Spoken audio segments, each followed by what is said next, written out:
جناب طالوت کے لیے سب سے بڑا چیلنج جالوت تھا، کیونکہ جالوت بہت طاقتور تھا اور اس کے پاس لشکر بھی بہت بڑا تھا۔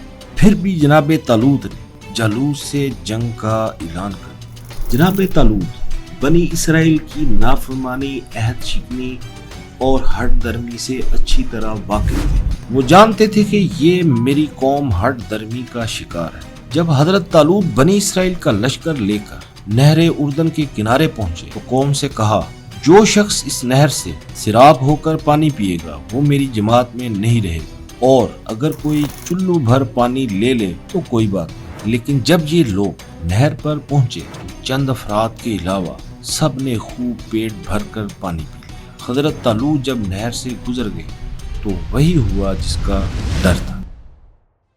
وہ لوگ کہنے لگے کہ آج تو ہم میں اتنی طاقت نہیں کہ ہم جالوت اور اس کے لشکر سے لڑیں، لیکن انہی میں سے ایک چھوٹی سی جماعت نے جہاد کا فیصلہ کر لیا اور حضرت طالوت کے ساتھ شامل ہو گئے۔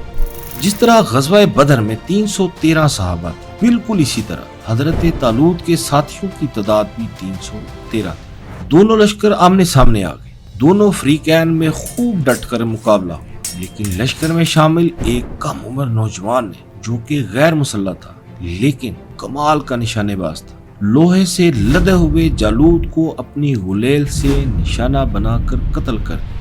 اس نوجوان کی غلیل سے نکلنے والے پتھر جالوت کو ایسے لگے جیسے کوئی گولی لگی۔